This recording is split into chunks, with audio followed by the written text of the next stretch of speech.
the show tonight, we've got England's most controversial cricketer. See? Actually, I don't know. What is it with all the protective gear? What's the look.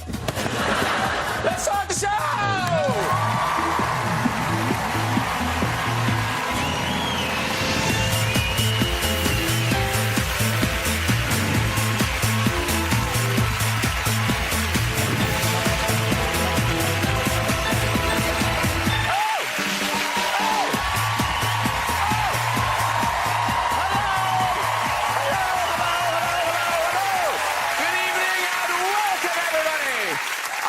Comedy, sport, music, we've got the lot tonight. Comic genius John Cleese is on the show. Yes, he is. 7 times Grammy winner Taylor Swift is on that sofa. I know. Cricketing superstar Kevin Pietersen is here, ladies and gentlemen. I know. And we've got music from the legend that is Mr. Neil Diamond, everybody. They're in. The Diamond fans are in. Yeah. Now, obviously, I'll be talking to Kevin Pietersen about his controversial new book, which is causing quite a stir.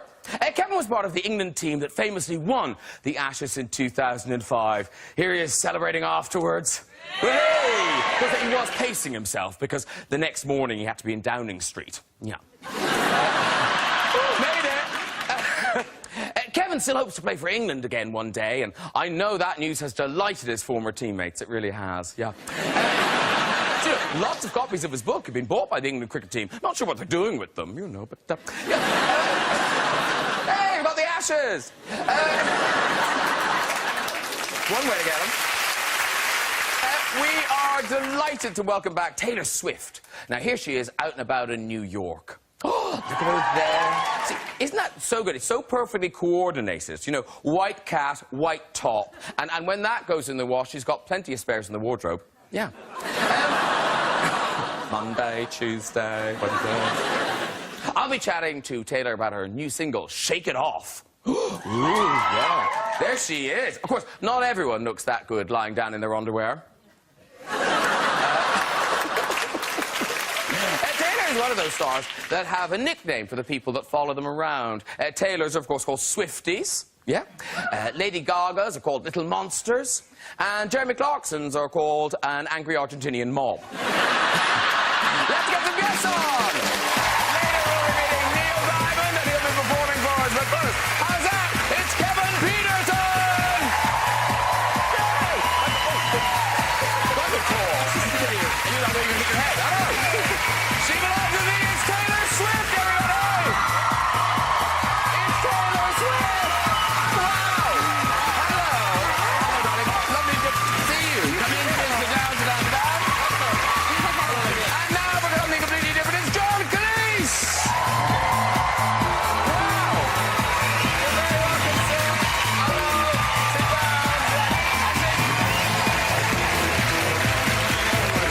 Sit down. This may be the tallest couch we've ever had. Every single one of you, I thought you were going to hit your head. We're going to pick on you. Oh, no, look at that. Look,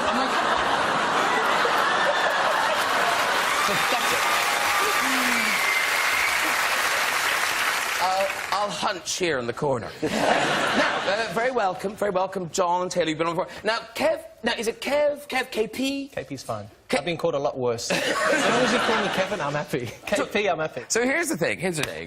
Obviously, we're very happy that KP is here, but I did a bit of jenning up on the cricket. Now, Taylor, you've spent... have I seen pictures of you at football matches? No. Have you been to a cricket match? No. No. But I went to Lord's today. Lord's Did you? The place where you play cricket. I went to it. Now, if you Google cricket, it brings up the home of cricket is Lord's. So she walked through the door, Taylor walked through the door, and she mentioned, oh, cricket, of course I know who you are. No, you don't. Yes, you don't, and you don't know what cricket is. Yes, I do. You wrote a book, and you played the cricket, and you...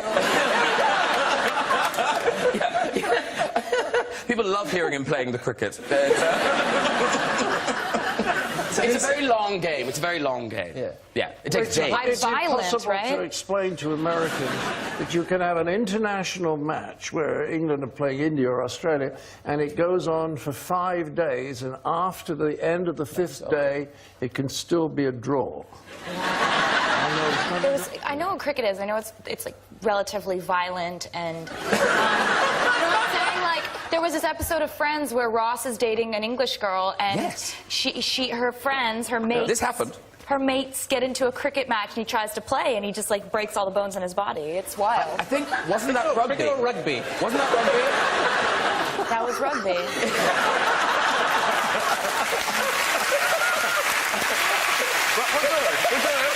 Listen, I tell you, cricket is. I mean, it's been on the news. I mean, you've been on everywhere. You've been on everywhere this week, KP.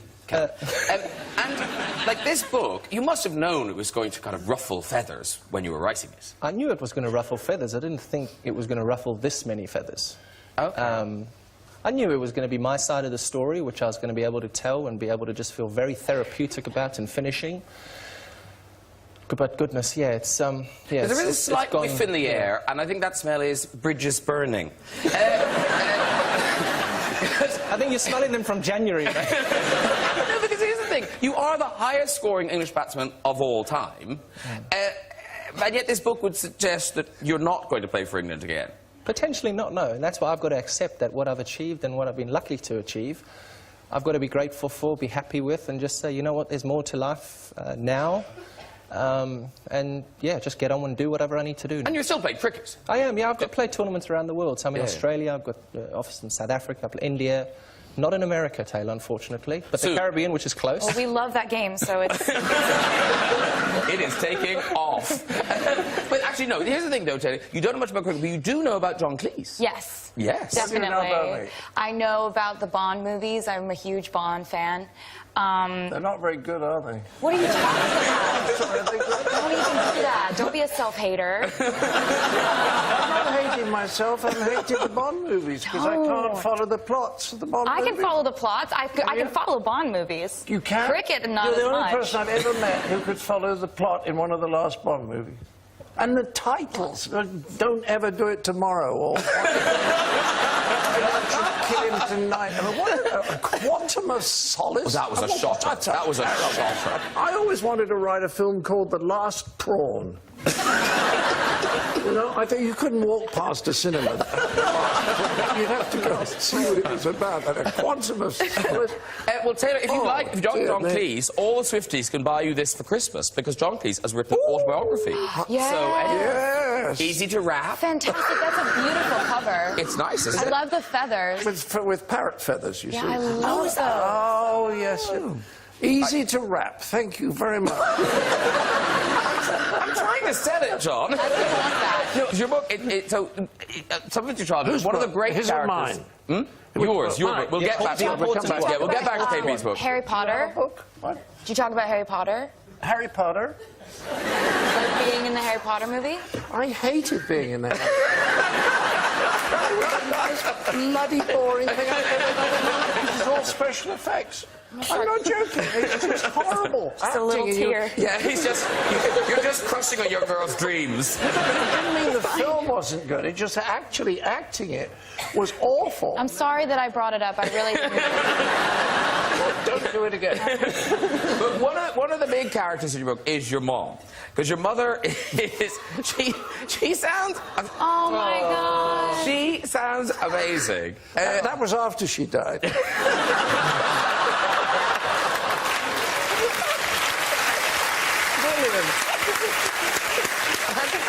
And it is funny you say that, because she did share your kind of darker sense of humour. Oh boy, did she had an extraordinary sense of humour.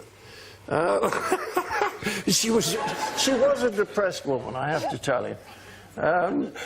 I used to ring her up really about twice a week, and I'd always say, "Hello, Mum, how are you?" And she'd say, "Well, I was a little bit of surprise. I've been a little bit down this week." And I don't know why she was surprised, because she was a little bit down this week for 50... and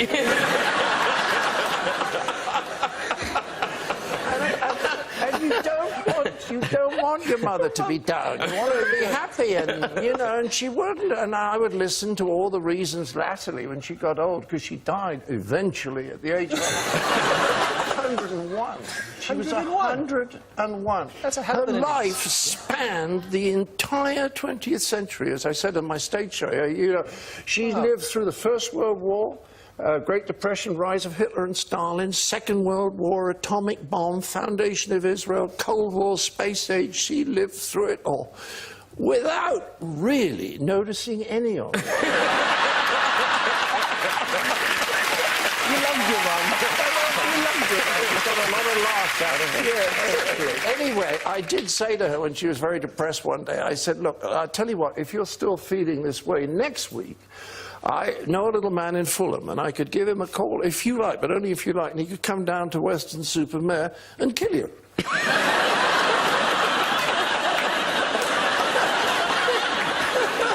There was this long silence, and then she cackled with laughter. And from then on, any time that she kind of said to me she was feeling a bit depressed, I'd listen for a bit, and I said, so should I call the little man in Fulham? It would make her laugh, and she'd say things like, oh no, I've got a sherry party on Friday. Because mothers are... Because Taylor's mother, she's a worrier, your mother. Yes, that's putting it very lightly. Is she worst-case scenario person? Yeah, we call her worst-case scenario Andrea. Or Central Intelligence Andrea. Oh, because she knows everything? Yeah, it's like, okay. Yeah. So she Googles everything. She somehow navigates her way through the internet. Can't figure out how to work a phone, but she could have all of your background information and fingerprints So in 5 she was minutes. the one who Googled cricket and messaged you and said, Lord, the cricket. So you're going to blame your mum. You're going to get off here and you're going to blame your mum. Surprisingly. But yeah, my mom is... Give me the book, because I can read out. I don't think we're going to have a competition here. Oh, no. I don't think that your mother was more anxious or phobic than mine was. 395. There you go. Oh, yes, here we are. I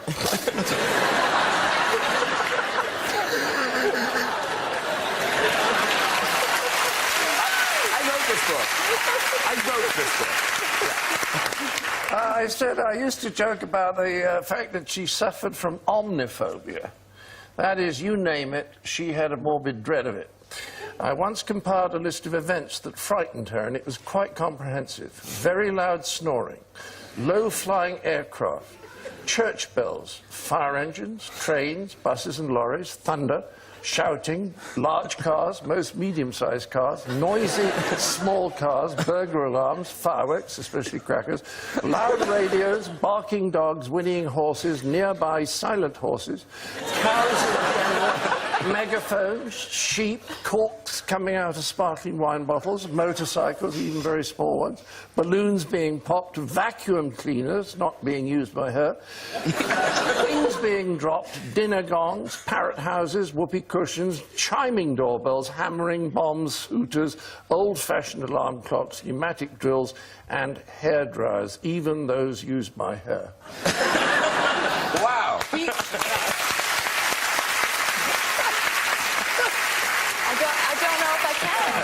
See, my mom's still alive, so I still have to answer to whatever I say about her. But she's worried for you. Doesn't she think It's terrible not things about are her. She thinks terrible things are going to happen to you. Everything terrible is going to happen to me. Because they invent things that you couldn't even believe happened. She walks into my apartment and got a lot of candles burning in here. Lots of candles, and you think she's going to go to the fire hazard. You think she's going to say, I'm going to burn the place down. Yeah. But she takes a very, very quick right turn to, you know, I saw this program on the news that most people are getting lung cancer from candles these days. Good mother. Excellent mother. You never predict it. And now, here's it, because Kevin, you're a dad now. My mother is amazing. She said, "Course, as much controversy as you want in your book. Say whatever you want tonight. Do Oh, whatever look you at need him to over here. do." My mom's great. My mom's the greatest. You're serious? John, come You on. like your mother? I mean, This is most interesting. I do. I have to. I only see my mother once every 6 months. She still lives in Well, South that's the Africa. secret, you see. I know. You've got to distance yourself. Yes. Yeah. See, we're very that's close. good. Makes the heart grow fonder. Well, there's a Yeah. big distance now. Long-distance relationships. You don't want them living 2 miles down the road where they can just turn up on your door and look after your kid. No. You want them at a phone call's distance. I've got mine at an aeroplane's distance. I've sussed it. The ding-dong, no, you don't want that. chance. No, yes. That's a no-go. Well, talking about things in common, Taylor and John, the love of the cats. Now, you have two, Taylor? Yeah, I have two. Two. I like the cat. Can we see those pictures again, possibly? Because I asked Taylor what kind of cats they were, and you said they were what? Well, I only have two. He showed a picture of like 17 Yeah. cats. Yeah. Yeah, but that's in your future. Here comes Taylor, crazy cat lady. That's a few years down the road. But this is Olivia. How did it have the accident? What? What accident? Is that a proper cat, or is it damaged irreparably? It's Okay. the weirdest cat I've ever seen in my life. John Cleese, you could not say that is the weirdest cat you've ever seen in your life. Here's a picture of John Cleese's cat. Look at that! Look at that thing! The one on the left is my wife. She's not. It's a monster. It's a panther. It's a maid. Like, that is not climbing your curtains. It's an American breed, and the reason it's not here tonight is it didn't want to come. Yeah. But here's the good thing, but just when it didn't come, because KP down there, really allergic. Yeah, I'm allergic to cats, so I'm not a massive fan of cats, yeah. Yeah. Cats and I just... I yeah, we love don't that phrase. know. I'm not a massive fan. I was very selective in my choice of words. Because I know there'd be a lot of people watching the show and everyone did think I want to be hated near cats. anyone like that. I'm okay with... I mean, I'm in South Africa this time next week on safari, and I like the big cats. Oh, the big cats. The big cats, I'm absolutely at ease with. I'd prefer to be, and probably something people don't know about me, I'd prefer to be on safari, watching animals, with animals, more than I'd like to be on this sofa or playing cricket. Yep. Animals and me are just... I love animals, but I'm charming, allergic isn't to it? cats.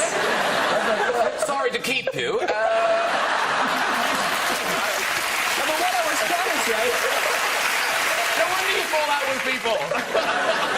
I'd rather be anywhere else than here. I was giving you a compliment, saying you right alongside my other love of cricket. Oh, thank you. There we go. Yeah, very There we good. go. It's weird. I feel weird about it. But you see, you're the opposite.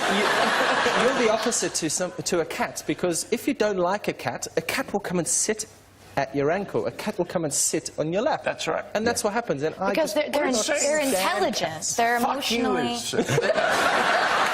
That is what they do. A dog wouldn't do that. A dog would say, "Oh, master, master, who shall I bite next?" I much prefer cats. They're unpredictable and cussed, like women. You know? Oh, we don't want to do that. I feel some claws just about. Now, Taylor Swift, you are back with your new album. This your fifth album, right? Fifth? Oh, yeah, it is. Yeah. And this is like not a twang, ladies and gentlemen, not a twang on it. This is pop, pop, pop, isn't it? For the this is the yeah. Yeah. I mean, you can do that all you want. It's nice. And the other thing is, it's a Taylor Swift album, because we worried for you, because it seemed like you had to go through such awful things to create your albums. And now this is an album with no heartbreak, there's no kind of songs to lovers, it's very upbeat and positive.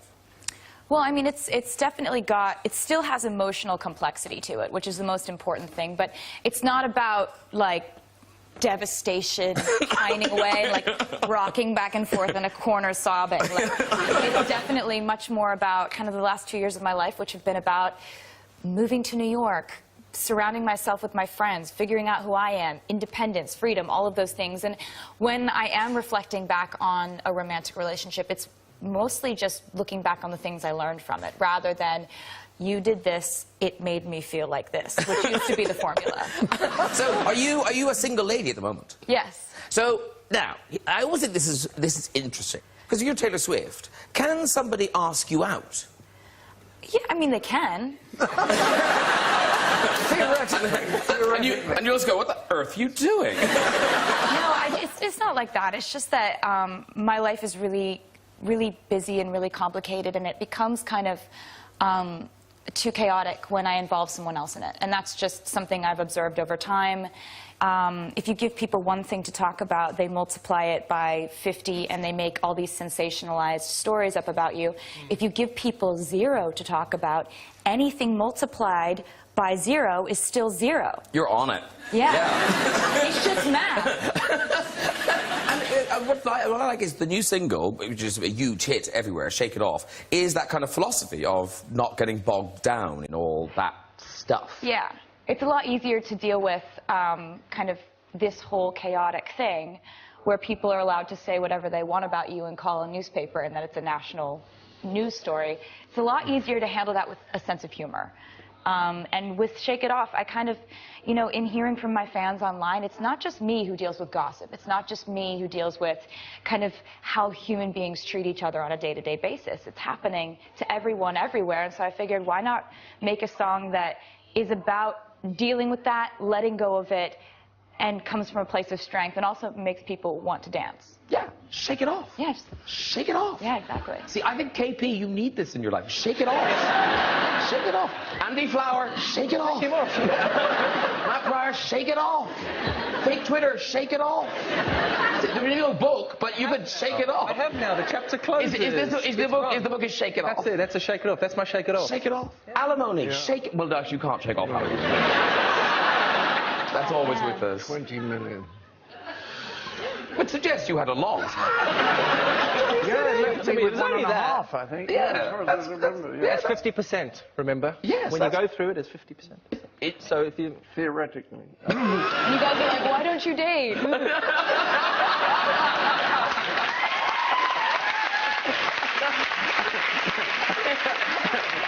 Yeah. How much money does Taylor have? All of it. Listen, we're going to take a look at a clip of the single. It's out now, and the album's out on the 27th of October. Here's Taylor shaking it off.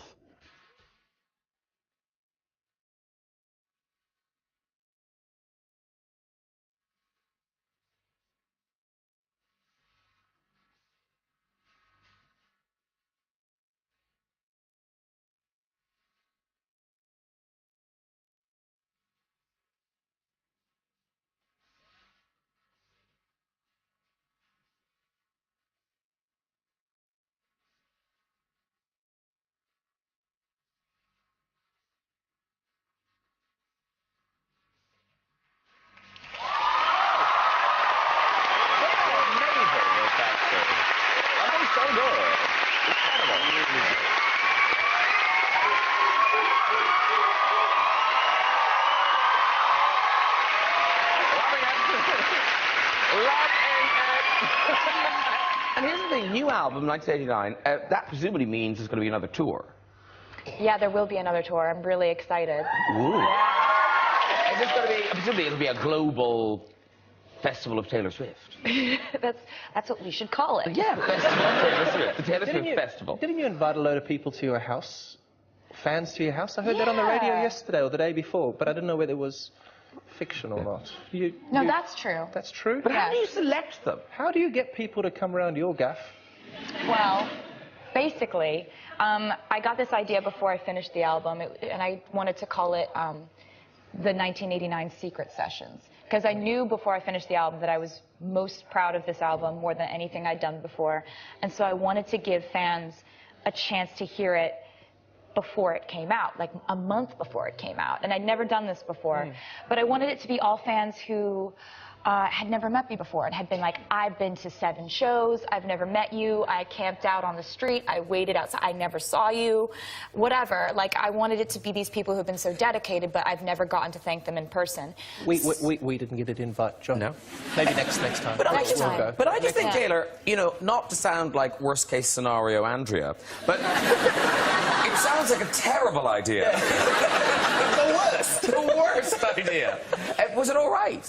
Well, so the way that... Yeah, never doing it again. The word you're looking for is no. Actually... No, you had fun. You liked it. I found them on the internet. For the... Tinder. which is a... I don't know what you're talking about, Ken. I would go online, I would look at their Instagram pages or their Tumblr or their Twitter or whatever, and just kind of watch them for months and months. And I'd go back and just... No. Just sort of cyber stalk them.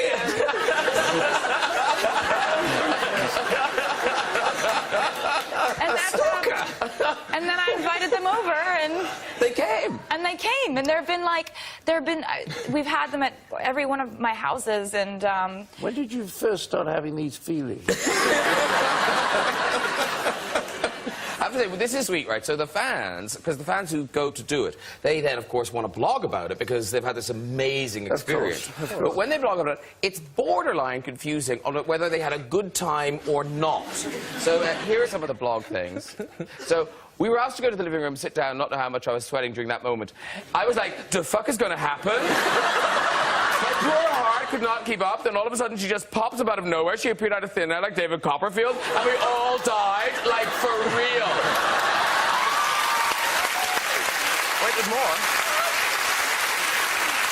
This one. So she said she'll be playing her album for us. Let me tell you, the noise that came out of my mouth was not human. I legit almost told Mama Swift to call me an ambulance because I wasn't going to make it.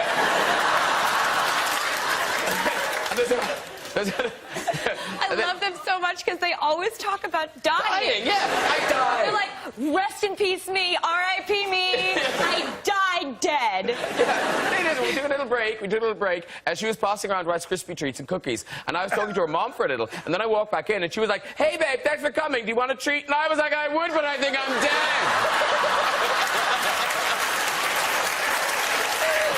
These are amazing. This is brilliant. Mid-sentence, she stopped talking and pointed to Amanda and said, Amanda, I'm so glad you're here. Amanda died right there.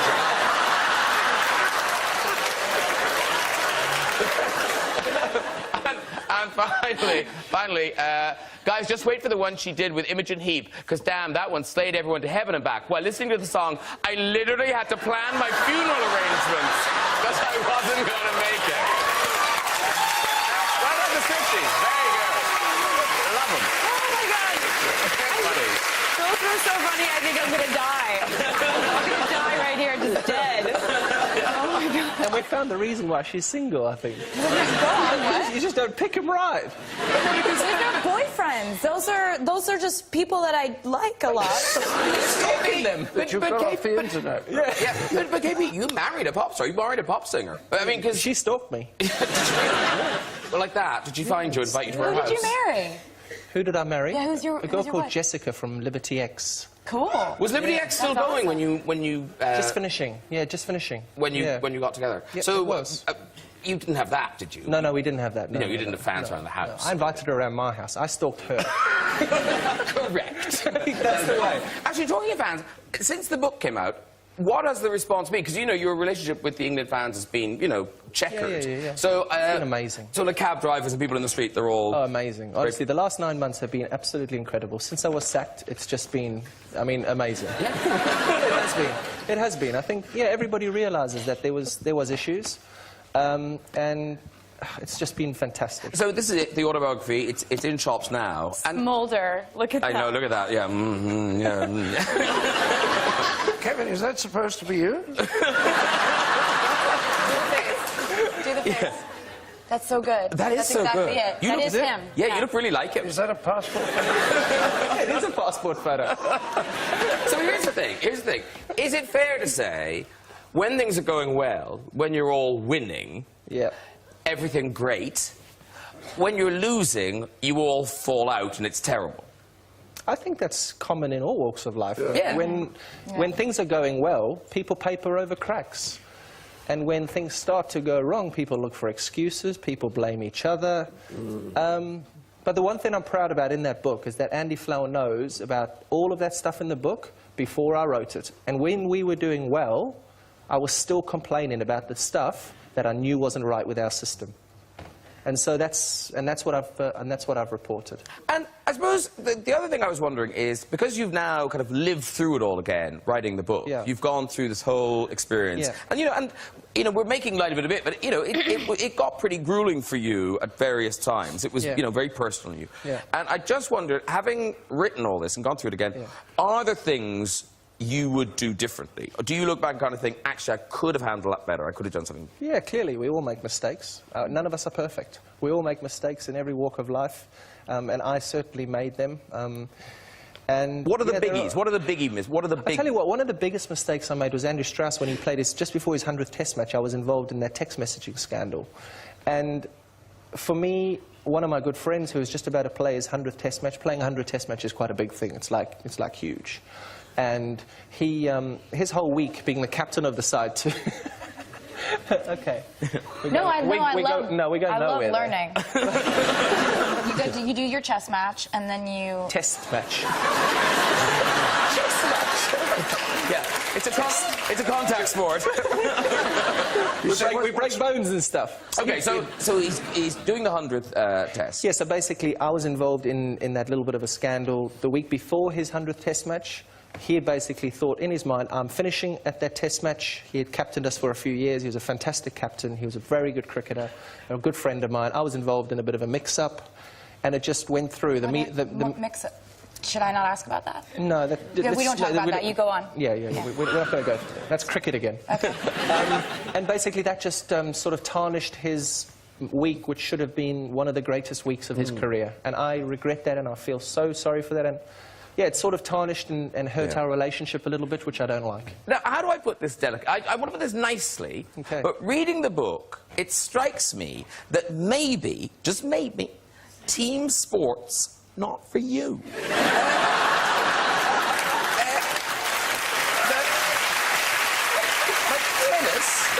He'd be a great tennis player. Golf would be lovely. I started playing golf. I think really go for that. Why do you think I'm so happy? Why do you think I'm so happy? Snooker? Maybe not, but yeah, I'd probably be happy there too. But you love the IPL. You were telling me. I do. I love cricket. It's the best thing. I've been very blessed and fortunate to have... You just keep listening. IPL. I love cricket. Don't try to tell Taylor about cricket. I love the cricket. Well, listen, I mean, it is a fascinating story, and it is the sort of book, it will appeal to more than cricket fans, because it's a really kind of privileged glimpse. Those who don't watch cricket, everybody. Well, I don't know. But I didn't expect to find it interesting, but it is a really kind of great...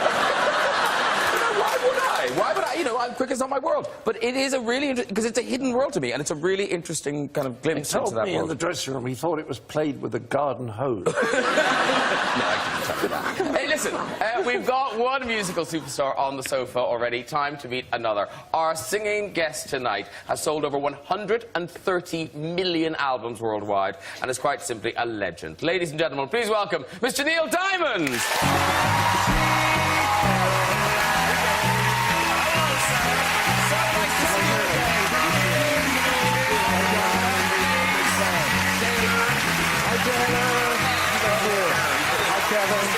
Pleasure. Okay, you just... musical chair. There you go, sir. Grab a seat. Wow. You're very welcome to the show. What a conversation. I'm sitting backstage listening to this, and I've learned so much about cricket. And, chess matches, and it's been great.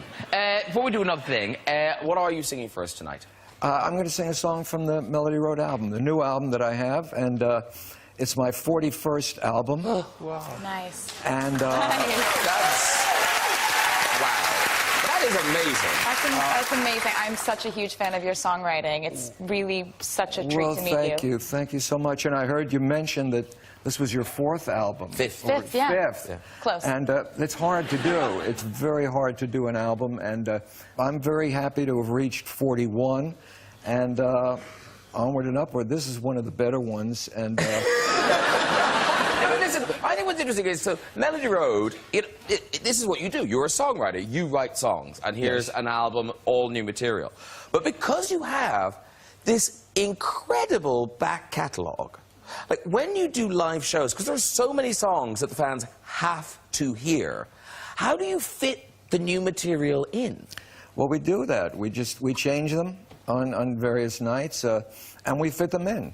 And when we go out again, and we will go out again, and it won't be a secret. I can't keep it a secret. We'll be touring through the next year with this album. And when you do the hits, you know, the big songs, does it vary from country to country? What songs get the biggest roar? Not really. So what is your biggest hit according to the crowd? I have no biggest hit. My biggest hits are the Sweet 20 Caroline.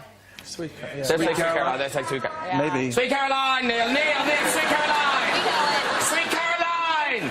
Sing it. Sing it.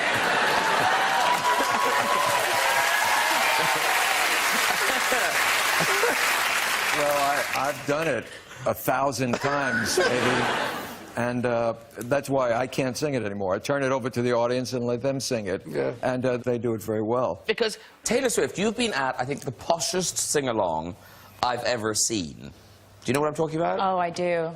Yeah. You say posh. Yeah, we've got a picture of the three of you. John Bon Jovi, you, and Prince William. Yeah, it was insane. And I was very nervous for the whole thing because it was at Kensington Palace and it was my first kind of royal encounter of sorts. And it was...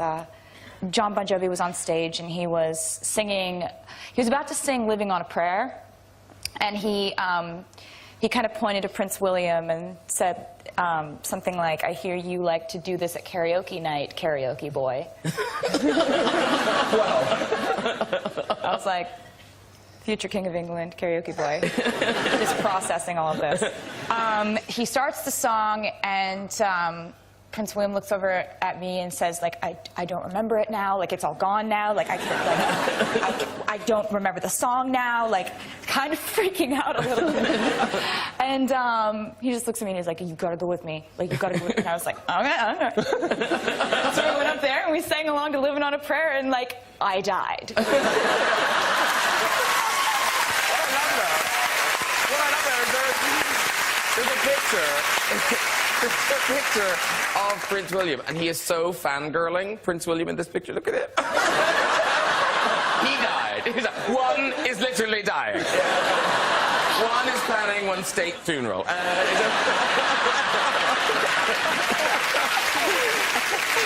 bless it. Mr. Diamond, you're going to sing for us. I would love to. Your band awaits. Over you go. Great.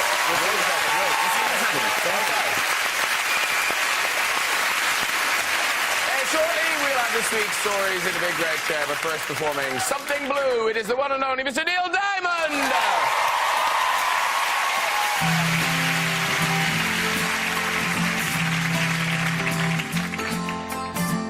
I came with a little bit of sorrow, was maybe a bit too sad. One day rolled into tomorrow, and you gave me the best you had. That's how we started together, and how together we're gonna stay. You taught me a little about good times. I fought through a little bit of rain, sound on the part of my sunshine, and took in the heart of my pain. It wasn't supposed to happen, but then you happened to come my way. Every night, every day, every word that you say made it so. Every thought that I had said I ought to be glad. Now I know you showed what a little bit of love can do. You opened my eyes and a light came through. Place that I never knew. Goodbye to my little bit of something blue. You came and you found me wanting. I'm seeing that I'm here in your debt. Some days are a little bit daunting. Some days I'd rather forget. But you changed my life for the better, and I know I better be good to you. Every night, every day, every word that you say made it so. so. Every thought that you had said I ought to be glad. Now I know you showed what a little bit of love can do. You opened my eyes and a light came through. Took me to a place that I never knew. So long to a little bit of something blue. Showed me what a little bit of love can do.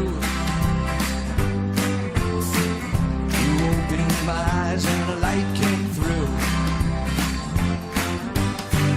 Took me to a place that I never knew. Bye-bye to my little bit of something blue. Farewell to my little bit of something blue.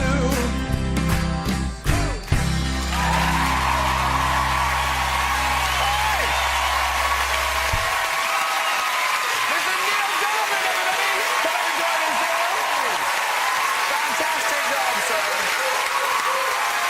Just brilliant. Thank you so much, Graham. Have a little seat there beside... Sit down there beside Kevin. Thank you. Brilliant. Oh, fantastic. And the voice is the same. The voice is the same. It's amazing. It's not my fault. It just, I open my mouth and that's what I sound like, and I can't change it. So I'm so glad people like it. That's all. Thank you very much. They love it. My pleasure. They absolutely My loved pleasure. it. Very good. Yeah. Right, before we go tonight, just time for a visit to the red chair. So, hello, who have we got? Hello. Hello. How we doing? What's your name, sir? My name is Ben. Ben. This gets tricky. Ben over here. Okay. No, wait now. Kevin. No, play nice. This is why you fall out with people. So, where are you from? I am from New Zealand. Why? How many people from New Zealand can come to this? Is there anyone in Seems to New be a lot. Zealand? Deserted. They're all here. Do you live Kiwis are here? the best. I do live here. And what do you do, Bean? I'm a primary school teacher. God, you're raising the nation. Yes, at the moment, if that's okay. God help us. Where is he? Where can we find him? Oh. I'm Slow down, lady. fine. I'm fine. Worst case scenario, No, Andrea's here. I've got it in check. Got it in check? Okay, deep breath. No, it's deep good. breath. I'm good now. It's Okay. fine. Okay, Bean. Off you go with this story. Okay, so a couple of years ago, I took my Year 4 class on a museum sleepover, and one of the activities during the night is we go on a midnight spooky walk. So we all get in line with our hands on our shoulders, making our way through the pitch black. It was all great. We're having a great time. And as we're heading for a doorway nearing the end, the kids were screaming one by one, getting great fun. It was all going well. Now, what was unknown to me, why they were screaming, was one of the young girl museum staff was hidden down in a dark corner, and she was clutching out at them as they passed, and she was grabbing their stomachs. Now, what she didn't think about and what she had forgotten was I was also in that line.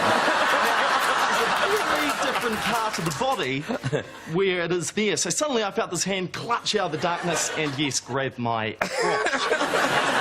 Yeah, and she went completely red. She couldn't look at me for the rest of the night, and yeah. That's quite a cute story. Should we let Bean walk? Yeah, give him a walk, give him a walk. Come on, yeah. It's been lovely talking to everybody tonight. Thank you to all my guests. Mr. Neil Diamond, Kevin Pietersen, Taylor Swift, and Mr. John Cleese. Join me next week with the writer and actor Stephen Fry, Oscar-winning star Robert Duvall, Iron Man Robert Downey Jr., and music and chat from mega band U2. I'll see you then. Good night, everybody. Bye-bye.